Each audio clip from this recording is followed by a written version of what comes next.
Father's Day. And I do believe all of us, with the exception of German, is a father on this here episode of the Long Halloween podcast. No, we don't know. We don't know. Hell, I don't know. Well, that's one way to start the show. As your entourage grows. As your entourage grows. Just Thelma and Louise right over the cliff of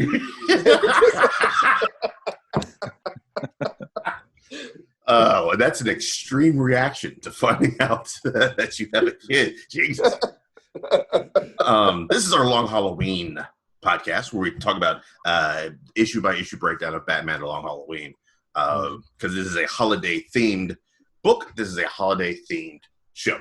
And today, if you're listening to this, the day it goes up, is Father's Day. So happy Father's Day to all y'all pops out there in the world. How y'all doing, man? How y'all doing in the in this current state of affairs? Staying sane and staying healthy. I'm not. I'm cracking, guys. I'm just completely cracking. You're almost done, Brian. Yeah. I'm about finished. I believe that. I just sleep now, and then whenever I wake up now. It's just not even okay. Well, yeah. No semblance of normalcy in my life anymore. Out there, outlaws, just yeah, living your worst life. I actually put on Sims 4 the other day and played through a little bit of that, and I was like, this fictional creature has more structure in his day-to-day life than I have right now. And literally, like, I stopped him from doing things. You know, like, he's trying to go to the bathroom, eat breakfast, do all these things, and I'm the one stopping him and saying, well, wouldn't it be funny if we did this instead? You're trying to disrupt this man's life. You put on The Sims. I just put on like 20 pounds of fat. So let's get into it. The last episode was Mother's Day. The May episode was Mother's Day. This is June, giving us the, of course, companion to that, the Father's Day joint. And I'm just going to run through easily the shortest summary that I've ever done for this bit of business. And it is as such. Falcone still rules organized crime, and Bruce Wayne is locked up in jail. Meanwhile, the Holiday Killer continues to tear through Gotham's underworld. This issue opens with a flashback sequence. Vincent Falcone greets Thomas Wayne while holding the bleeding body of a younger Carmine Falcone. Vincent demands Thomas operate on Carmine and promises him favors for saving his son's life. Thomas, being a dodger who's taken a Hippocratic oath, ends up saving Carmine. Unfortunately, all that comes back to bite the now imprisoned Bruce Wayne. Because of that night, Harvey Dent and Jim Gordon suspect Bruce to be in collusion with Falcone. Worst off, Bruce considers how his father's noble act allowed Falcone to survive, to do terrible things to Gotham as the Roman. We also get Harvey Dent visiting his pops in the psychic ward, and the beginning, really, of his eventual downturn to Harvey Two-Face Dent. German, as you represent our audience in this, who have not read this mystery, The Long Halloween, what did you think about this issue? This was actually a good issue, I think. I think the events that transpired, I mean, the business picked up quite a bit since, the earlier issues. You're actually seeing stuff happening. You see, was it Falcone's father get clapped up or whatever? And yeah, I mean, yeah, it's getting up there now. I have issues with Falcone's father getting taken out in the manner that it happens, because there's 2 or 3 clear panels where they're in his tomato grove. There's 2 or 3 panels that's clearly indicative that this tomato grove is growing against a wall. We see the top of the wall. So I'm not sure what the killer parted to be able to shoot, but rereading this, I was like, wait a minute, this makes absolutely no sense whatsoever. I'm sure that some of the plants are not on a wall. It seems like an awfully weird wall. Like, if there's 2 walls, one on each of those rows, it's like, what are we going to do with this backyard, guys? It's like 10 feet wide. So I don't know. Yeah, I see what you're saying, though. It's been a while since we had Godfather references, because they were heavy in the first couple of issues. And it's been a while since we had some. And this one has like 3 or 4 references to the Godfather in it. This one being the visual reference, because we know Don Corleone dies in his, what was it? Was it orange? Was it oranges? Yeah, in his orange grove. That looks a lot like this tomato grove. And then there's a couple of things said throughout the issue that are also Godfather related. Dave, what did you think about this bad boy? That was a great look into the lives of the various fathers of Gotham. Colorful when it needs to be, but intimate on all the levels. So. What about you, Brian? This installment's better than I remembered it being. Like as far as just how interesting the story was and how propulsive the story was. It was I don't know why I don't remember this chapter the way I remember some of the other chapters scattered throughout the book, because there are some really, really awesome moments in this issue. Like almost all of them, actually. It's just an issue full of awesome moments. It's like how you might underestimate your own father. You learn more details about him later on, and you kind of take for granted the stuff that you may have experienced with your dad sometimes, which again leads back to Father's Day. So. Yeah, I think it's like the issue that's most explicitly tied to the holiday so far. Like everything else is kind of just incidental. It's happening this day, and the killer strikes on this day or that day. But like every single character has like a deep existential journey involving their fathers, so I feel like. I don't know. It's just more important as a holiday than some of the other issues have been, and that's why I think all the action in this issue, for the most part, seems to take place on Father's Day, except maybe the courtroom scene at the beginning. You feel that that Mother's Day comparatively wasn't as strong just because of the perception of the mothers versus fathers. I just think that I think it's clear that Bruce favors one of the parents, and I don't think it's Mom. I think this is also a stronger issue because this is a pretty dude-centric story.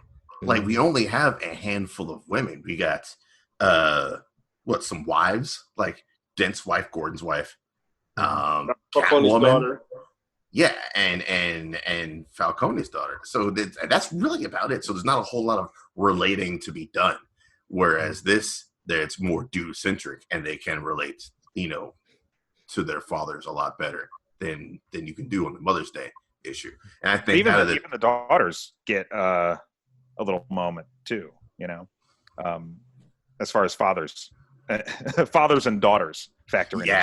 Yeah, and that's so one thing, Jermon, that you will come to realize by the end is there are some elements in this book that have no payoff. And they have no payoff because Loeb & Sale went on to do Haunted Night and Dark Victory. And in this issue is one of those setups to be paid off later. Catwoman spying on Carmine Falcone and Sophia. That's something that kind of comes into play later on. I think that gets addressed in When in Rome. And maybe I forgot about When in Rome. Yeah, there's a couple things that's set up that pay off later. So for you readers or you listeners, if you have not checked out Haunted Night and Dark Victory, do yourself a favor, probably don't, because they're not all that good. Comparatively, you can check out Batman Year One, check out Long Halloween, and then go about your day. So the killer leaves a necktie at the scene. What a shitty Father's Day gift. I was wondering, I was wondering what they were going to have to tie into Father's Day, because at first when you look at it, it almost looked like one of those shirt and tie things you get from Marshalls. Combos. Yeah. I hate people who get those combos. That's on brand with Father's Day. It's totally on brand on Father's Day. People who get those shirt tie combos show a complete lack of creativity in putting their wardrobe together. You never just buy the display. Yeah, if you can't simply match a tie to a shirt, then I don't know what to say for you. Yeah. How did you get whatever job you're working at I was requires gonna say, this? you don't deserve whatever job requires you to wear that. So what else do we want to talk about? Panels, man. We always got to talk about our favorite panels. Dave, what do you got as what sticks out to you visually amongst this issue? My favorite panel. Well, let's see. Take your time to read this issue if you need to, Dave. I'll throw Right, it. right over here. Brian, what do you have? Oh, okay, you got something, Dave? No, I think just as kind of understated as it was, just Harvey holding the coin. Yep, that's mine as well. Yeah, that's mine as well. That's Really? the panel in the book. I think it's the first time we are made aware that Harvey's dad has psychological issues. Have we heard about this before? No, not and to my knowledge. they don't do a great job here Right, of no, letting it's you just know that. it's just sort of dropped. And I feel like maybe if everyone reading this was unaware of who Dent becomes, then maybe they would have spent a little bit more time building that. But I don't think we, as somebody reading this book, knowing who Harvey Dent is and who he turns into, I don't know that we needed much more than that. It's just, I love that he's just sitting there in the darkness. And while some of the shadows are kind of splitting him between light and dark, there's a lot less of that here. And he's really starting to, I think, give into his darker nature. Mhm. As we see implied in the final moments of the book too, when Maroney's like, "Hey, how about I scratch your back, you scratch mine," right? Yeah, I think Dent's problem in this book is that he put all his eggs in the Bruce Wayne basket unwisely, and that didn't pan out the way he wanted it to pan out. And A minute and a half. It's been months of work. Remember how long it took them to drive to Wayne Manor? He has tried so hard, and in a month and in an hour, or in a minute and a half, they Minute and a say half. the grand jury dismisses the case. So, way to go, Harvey. See, it makes me wonder, like, if that's a case of, because we know Bruce Wayne obviously didn't do it, but I wonder if that was a case of them knowing that, or the court system just being so screwed up or whatever. They were just throw it out. Yeah, Yeah, I both. would have liked Both. to have seen more of the courtroom to see if whoever Bruce Wayne's defense attorney was, if they I think it created was Alfred. It was Alfred. If they created a solid, airtight reason that the jury was like, well, obviously Bruce Wayne didn't do it, or if it's Bruce Wayne's celebrity status that got him. Right. Got him out of I it. think Like, you threw a lot of money at it, and that was that. speaking of Alfred, man, I've read a lot of Batman in my day, which means I've seen a lot of Alfred pop up in my day. These 3 panels of Alfred at the courtroom might be my 3 favorite panels of Alfred ever. Oh yeah. Oh Um, yeah. That's the thing. Notwithstanding Injustice when he headbutts Superman in the nose. That's also up there as well. But yeah, those 3 panels of Alfred, he puts in heavy work in this issue.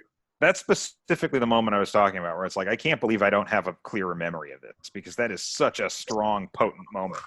And Yeah. then Gordon's reaction. Ooh, Yeah, Alfred fucked us on this one. but it's like he gets to the end of that little speech, and you're like, damn, boy, Yeah. does he have this city pegged. Yeah, he really does. And I like, as you see a little bit later on in the issue, Alfred is not a father as far as we know until, many years down the road when they gave him a daughter. But he is Bruce's father figure and an enabler. And he has his own worries about how effective a father figure he is. So even not dads get a little bit of shine in this. Yeah, yeah. You kind of see the same thing in Dark Knight Rises. Alfred's attitude and arc early in that movie is very much the failed father kind of perspective. Like, I really blew it, Bruce. I'm sorry I wasn't better for you. Yeah. Also, I feel like they just had no idea what to do with Alfred that movie, so they just kind of exited him early to go about doing whatever. It was either that or just have him, when Bane sacks the city, sitting around with everybody else, and that's not what you use Michael Caine for. I can see Michael Caine taking out some of Bane's goons. Like, that old man ain't taking out no goons. dude, he straight knocked out one of Ra's al Ghul's dudes in Batman Begins. I have only seen that movie once. The Dark Knight Rises? Yeah. I watched it maybe like 2 months ago, and it is it's still a decent movie.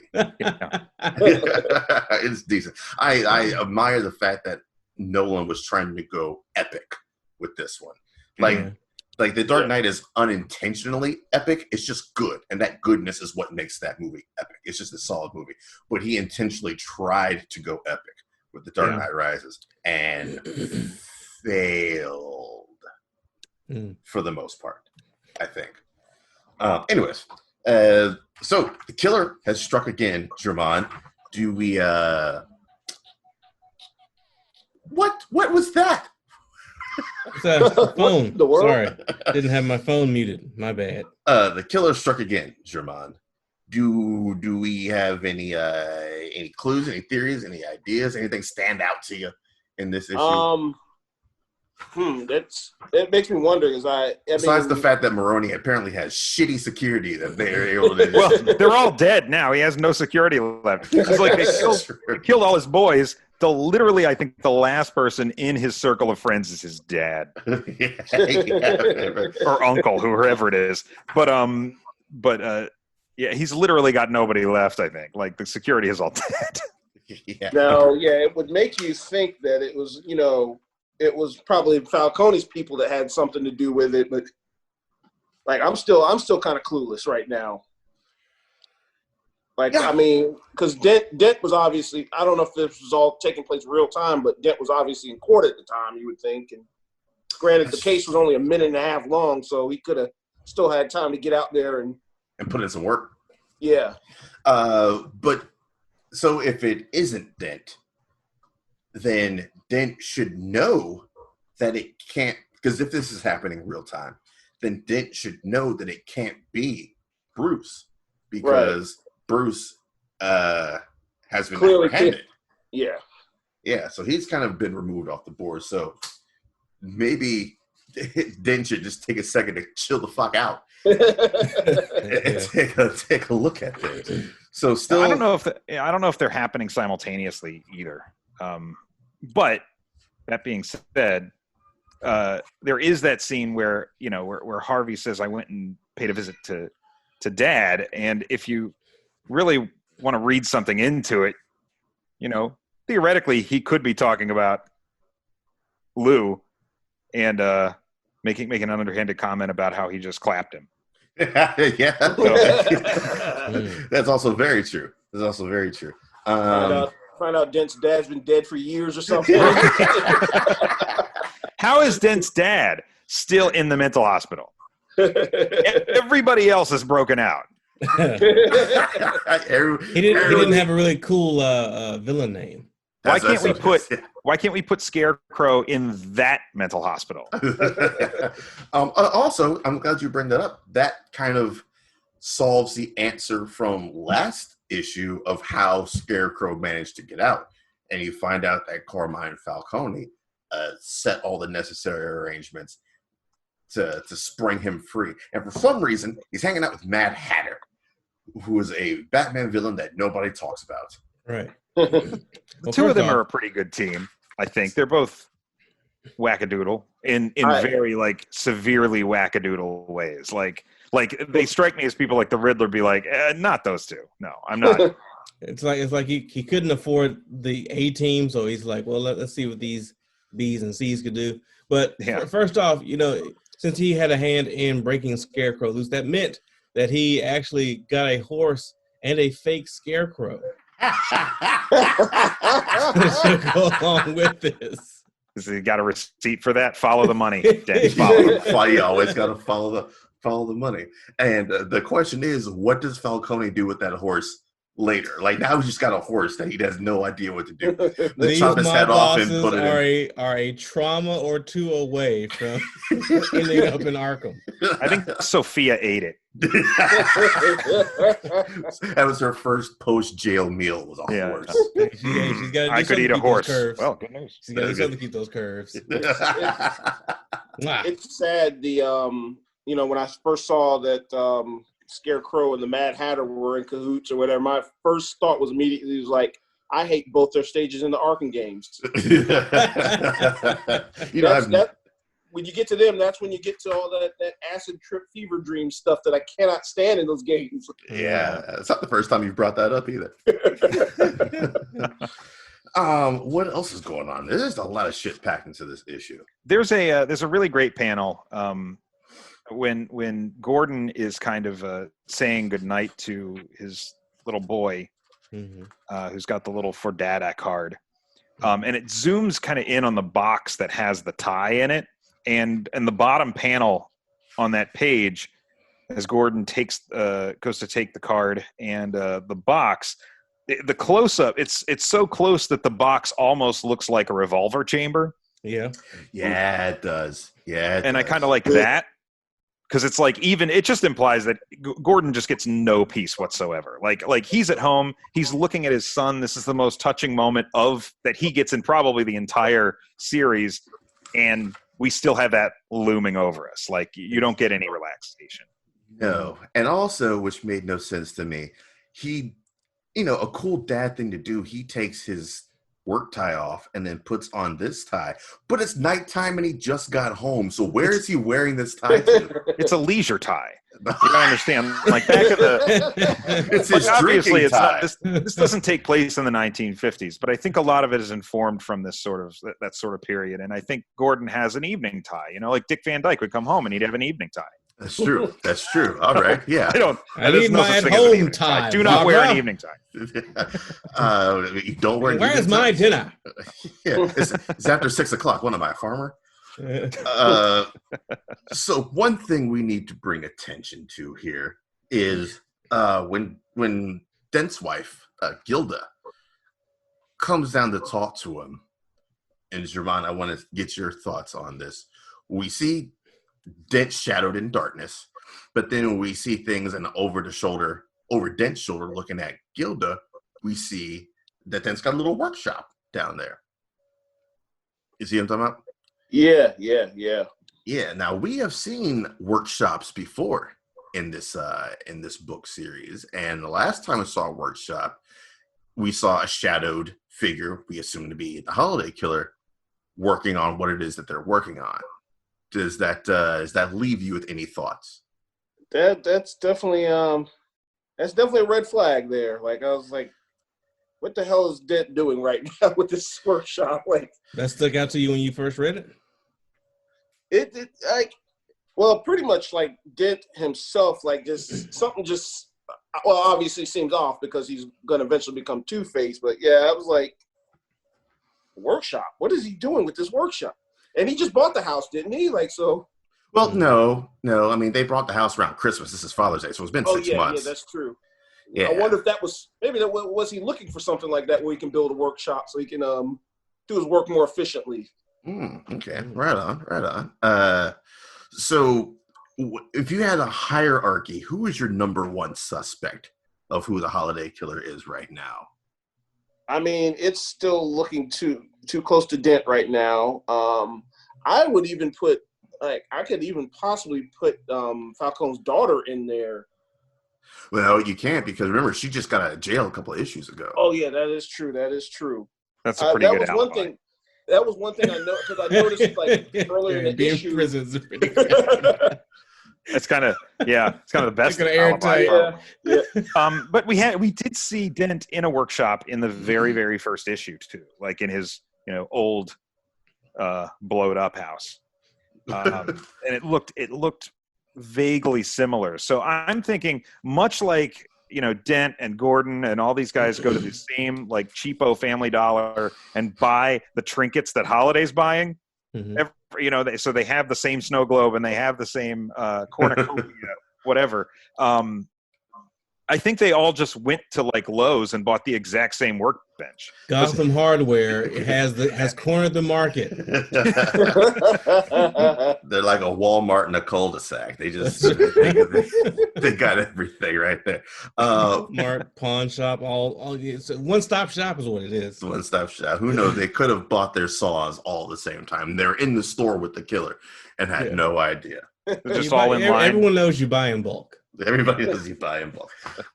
You guys got anything else for this issue? What do you see the Scarecrow and the Mad Hatter doing after this? Because when Falcone visits them, he says, we have business regarding the Gotham City Bank Depository. What do you think that's going to lead to? Maybe he's trying to, like, I wonder if Falcone is like just trying to use, because, you know, this is kind of the first time, we're supposed to be the first time we're seeing Batman's rogues gallery, you know, rise up and everything. Maybe he's taking advantage of this confusion to, you know, to make a big play on the bank, get some money. Okay, all right. Because if I remember correctly, the first time we see Falcone in this book, he's trying to persuade Bruce Wayne to throw some money at him to do some stuff, and that didn't work out for him. Right. So maybe he's like, well, if I can't get that Bruce Wayne money, I'm just gonna have to go the old school criminal route and get that money for myself. Was he what's his name? To get any when he was under the influence of Poison Ivy? That's right. Yeah. Good call, Dave. Good call. I forgot all about that. Yeah, I remember that that Richard Daniel, the guy from the very first issue, was their connection in the bank, and he resigned and then was killed. Somebody mentioned that no bank in the city would touch them at this point, right? Yeah, so they just got to go get their own damn money, the way they do things. And also we get the return. It's been a couple of issues of our favorite lovable snitch, Vernon. Oh, that rat bastard. Vernon and his J. Jonah Jameson inspired haircut. And his dumbass glasses. Yeah, so we get to see Vernon come back. And here we have Sal Maroni. Still, for some reason, at nighttime, in the same suit, the same clothes where his father got shot. Never bothered to change. Oh, he's pissed. He's pissed. He's pissed off. Now, do you think, Jermon, that Maroni and Dent might go into business together here? It's possible. Because I mean, this was like a long time coming, especially between Maroni and Falcone's people. Like, there's a war that was brewing, and it only makes sense, I guess, at some point, because Harvey Dent's trying to take him down himself, so it would make sense for him to maybe side with the other side to try to take one of them down at least. Maybe he's like, if I can't get the whole thing down, at least I'll get half or a part of them. Or okay, yeah, something's better than nothing. Well, the two of them are also at their lowest point, I think. Like, Dent is really just probably in the if you can't beat them, join them kind of state of mind right now. Like, and Maroni obviously is pissed off not only because everybody's dead, but because the only one who's not is Vernon. Like, if the last boy you had was Vernon, the unreliable snitch. Yeah, so they're kind of. I think they're both. They don't have anywhere else to turn at this point. And are they going to play one another or attempt to? Almost definitely, right? But what choice do either of them have? I like in this issue that amidst all the confusion and chaos, our two are still big mobsters are making plays. Maroni's making a play at Dent. Falcone is for some reason making a play at the bank depository. So even in all this trauma, they're still going to do some hood shit. Yeah. And get their hood shit on. Mobsters gonna mob, man. Yeah, mobsters got a gang. Gangsters. Well, poor Maroni has no gang now. They just left it with Vernon. I think that's about it for this issue. I cannot remember what happens next in this story. We got the Independence Day joint coming up next, and I can't wait to sit down and see what that's all about. I think that's going to be a good one. Yeah, the big question I would have coming out of this issue is, okay, so most of Maroni's men are dead now. Who the heck gets killed next, right? Yeah. Where do we go from yeah. here? Vernon? Who cares? Vernon would not warrant a holiday. He would not warrant the black and white panel. Vernon's getting clapped on Arbor Day. Or I like mean, some- it's definitely a holiday because there's holidays every day of the year, but it's going to be a really inauspicious. Secretary's Day or something like national, like National Candy Day or something like this, some random like. that. National Snacking Day is when Vernon gets taken out. So yeah, who do you? That's a good question, Brian or Jermon. Who do you think gets killed next in the next issue? Jeez, God, I mean, you're down to the big players now, aren't you? Like, Yeah. I mean, Big players and 4 issues left, I think. Yeah, maybe, somewhere around there, 4 or 5. maybe Sophia, but I don't think she's gonna go down without a fight. No, you got to have nets and snares and traps and. Yeah, you're gonna catch her slipping. Yeah, you gotta be strapped for bear. You go after Sophia. Trust me. It's like that scene in Tremors where they go into Reba McEntire's like basement and they got all the ornery. Yeah, Sophia is like a sniper shot from a building across the way because if you miss, you just got to put your distance between. Right. I think she could just soak up some bullets, though. I think like if Holiday went with his normal like MO and just started like trying to plug them full of lead, it's like just 1 bullet, 2 bullet, just constantly. A rain of bullets will not stop her.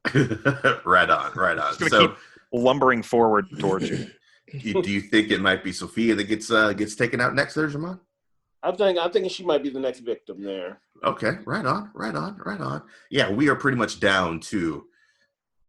I guess it has just been kind of fodder this whole time, right? Just goons and side dudes, and we've run it. We don't really know what Carmine Falcone's half is looking like.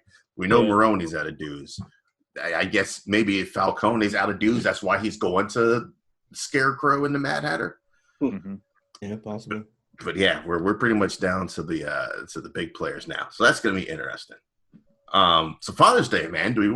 We talked about pops, or we talked about moms on the Mother's Day issue. So I guess it's only fair that we talk about pops in the Father's Day issue. I think fathers get a bad rap. Oh yes, absolutely. And not necessarily because I am one, but because I grew up in a time where it was the stereotype was that the fathers just came home and sat down and watched TV and didn't interact with their kids, didn't care about that kind of stuff. They went to work and then went home and that was it. It's a distant figure, right? Yeah. And my father was never that way. I mean, he put in a lot of work. As an educator, he put a lot of time in school, church, all the stuff that he was involved in. But he always made time for his family. And like I said, I knew what the stereotype was, but thankfully, I never experienced that stereotype.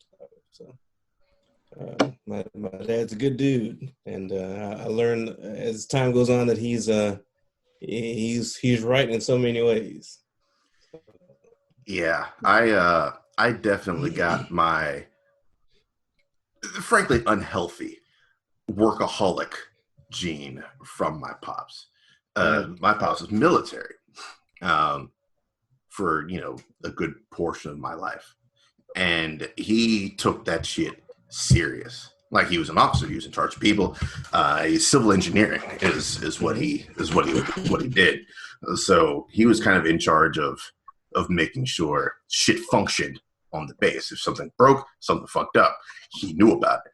And in bases where a lot of shit broke and got fucked up, he was always just out there working. And he's always been one of those, like, as a leader, you can just be like, hey, you guys do this. But he was always like, let me get in here with the guys. In the trenches. Yeah, he's very much in the trenches with his people. So I saw a lot of that in my days.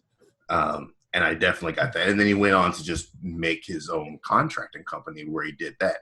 And he had to cut costs without having to pay more people. He's like, well, I'll just do everything myself. So it takes him forever to get a job done. But he does everything himself. So I definitely got that workaholic nature from him. Interesting. Yeah, that dude was always working, man.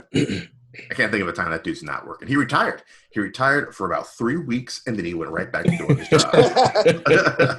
did the Jay-Z retirement. He did the Jay-Z retirement, man. And like now that this whole COVID business is going down, like no one's really getting anything done. So he's just going stir crazy right now, which is why starting next week, he's remodeling our bathroom. Oh, nice. They just came in here, took a bunch of measurements, and he's like, I'm going to tear this shit up and get new sinks and new toilets, new showers, and new lights and new paint. And I'm like, okay. He's like, this is more for you, Dad, than for me. Yeah. Let him. He has to do this. Yeah. And I think it was a lot of a sense of my mom, like, let's go do something over there. But yeah, that's my pops. What about you there, Javon? My man, it's funny because me and my dad are like pretty much polar opposites or whatever. He is stubborn as hell. He can be a bit of a loudmouth at times and stuff like that. It's funny, like he was on the road a lot because he was a truck driver, so I didn't get to see him super often. But I just remember just being, every time we did get to see each other, it was just nothing but love. Like he had always kind of had the time of our lives. It was funny because he his health hasn't been that great as of late. And he found out he had diabetes and, of course, him being stubborn as hell, just not wanting to do what he's supposed to be doing. He ended up having a stroke. And I keep hearing stories because I talk to my aunt from time to time, like she kind of runs back and forth and handles his affairs and what have you. And she keeps telling, like, yeah, he's cussing out the nurses again and doing this and that. Eating what he wants to eat and stuff. Like, I literally talked to him once, and he was like, because he was talking about, his diabetes and, trying to get better and this and that. And he was like, yeah, I'm going to go to the store, get some ice cream real quick. I was like, yeah. Stevie, see where you get your snacking nature from. Yeah, I was like, come on, Dad. But I remember some years back, I think when I came to visit again, it was myself, one of my other aunts, and my grandfather. We went down to the nursing home or whatever to see him. And, my aunt didn't tell him I was coming. So we wanted to surprise him. So it comes in, my grandfather comes in, and he knows something is up, but he can't quite, get his finger on it. And he's going on and on and on. And that was literally, I came around the corner, and literally that's the first time I've ever seen him just at a loss for words. Oh, right on. That's pretty cool. Yeah. That's always nice. What about you, Brian? Well, I wish that my dad had gone back to work after a short retirement, because I know that in the years since he has retired from his job, he has driven my mother absolutely insane. Like, my dad is a guy who needs stuff to do. And so I wish he would get out of the house and work a little bit more. But we've had I wouldn't say like he was definitely a guy who sacrificed a lot for his family and worked a lot. And would come home, have dinner, but we'd always have dinner as a family. He would always be very involved with us. So I feel like, Dave, I kind of relate to that more than anything else, right? Like my dad is definitely an active figure growing up in our lives. He's just not doing the day-to-day stuff that my mother's doing, right? And I think my dad is he's always been kind of a conundrum for me, because on the one hand, he's got this sort of immense sense of guilt and sadness hovering over him because he served in Vietnam. And that's always been tough for him. But on the other hand, he's the kind of guy who he's been in the newspaper several times. The newspaper does not realize that he's been in the paper several times, because it will be something like a picket line or a rally or something, and there'll be a throwaway line in the paper about how a motorist went by and mooned the entire crowd. And that's my dad. There was my favorite story is probably there was a there was a rooster in our in our neighborhood somewhere, like just a free range rooster. It was like calling out at like 5:30 every morning, and my dad was like, "We got to get rid of this rooster." My dad devised a trap that he put in the backyard with this like swing door. It was this made out of like chicken wire and everything. It's like, and he caught this damn bird. And then it was like, well, what are you going to do with it? My dad drove it up to the rich part of town in North Myrtle Beach and released it into like this really high end kind of neighborhood.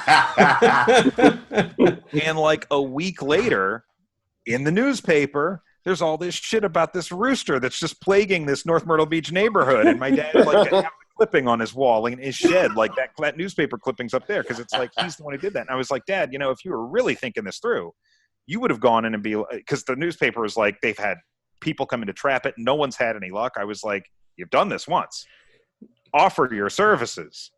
Say, I will capture and dispose of the bird for a handsome fee. And, but that wasn't the goal. He didn't want to make money off of it. Yeah. He wanted to troll people. And he did. He is the some men that want to watch the world burn in that instance. Yeah. I really do think so, and in the most like lackadaisical way possible. I feel like, you know, when we're growing up and we're looking at our fathers, the older we get, the more we start to kind of internalize who our fathers are and think of, okay, well, this is a quality I would like to have, and this is a quality I have to fight, because I'm probably predisposed to develop this nature. Just having lived with him and having had that be my, like, the big influence on me growing up and becoming, you know, as I am a father now myself. And if this isolation and COVID situation has taught me anything, it's that, you know, obviously it exacerbated a lot of societal problems that have just sped up rapidly, economic problems, medical, healthcare problems. But for me, on a personal level, it has definitely sped up my transformation into my father.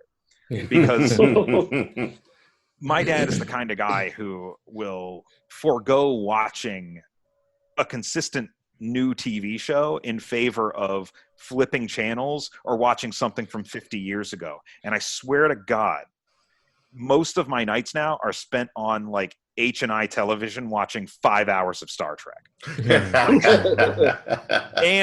and watching Svengoolie on Saturday nights on BT. And my dad is like a huge Svengoolie fan. And I'm like, the transformation is virtually complete at this point. Despite everything I did to try to stop it, I'm just going to turn 100% into my father. It's interesting that you brought up Star Trek.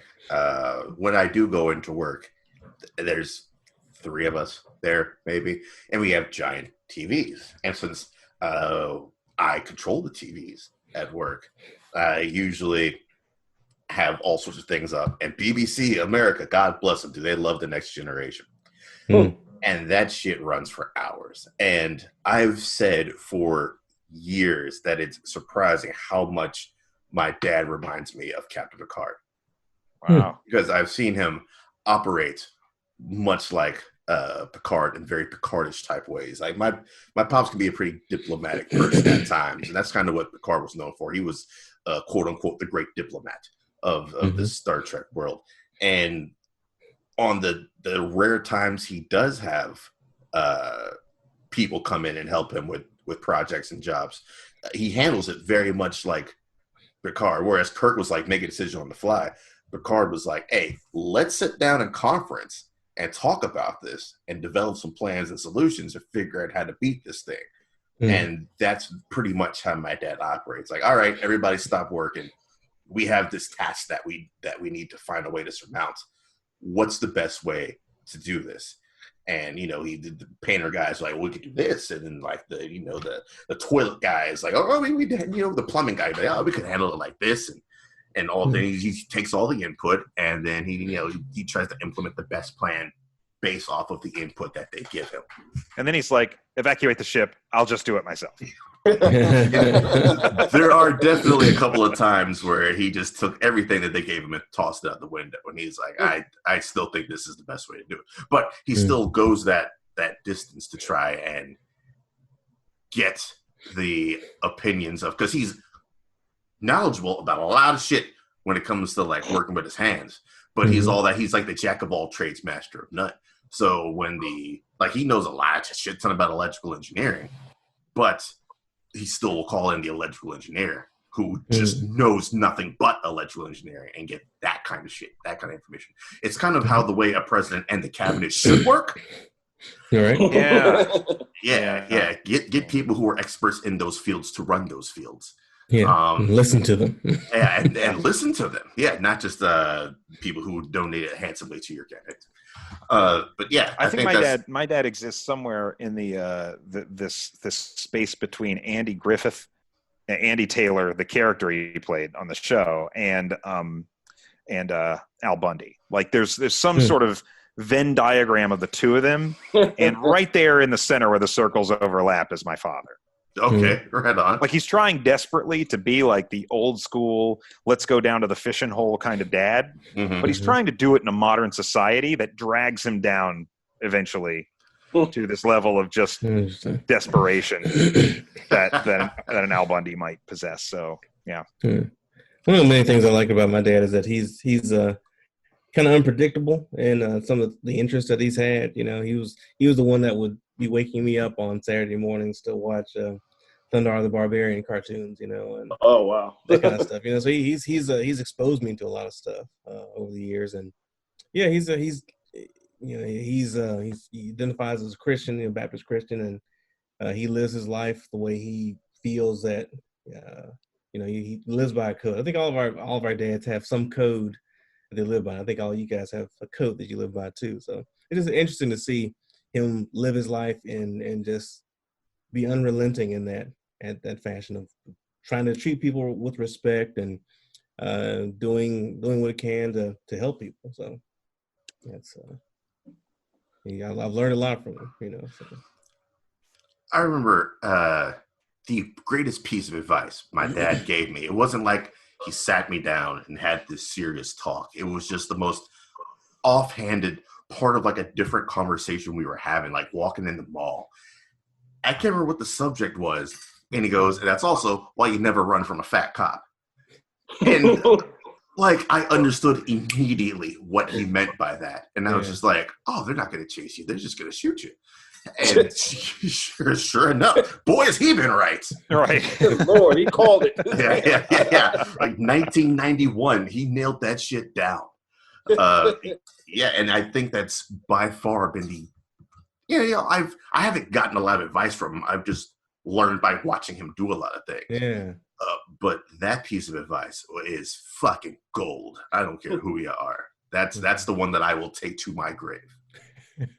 It's funny because for me, it felt like from watching my dad, I think I learned, like, he never really gave me any advice per se, but I think I learned more from just doing the opposite of what he was doing. I was like, I observe, it's like, yep, not going to do that. Lessons can come in various ways, and sometimes just seeing where someone else messed up before you, right, it can be its own teacher. Yeah, exactly. Yeah. All right. Sometimes it doesn't work.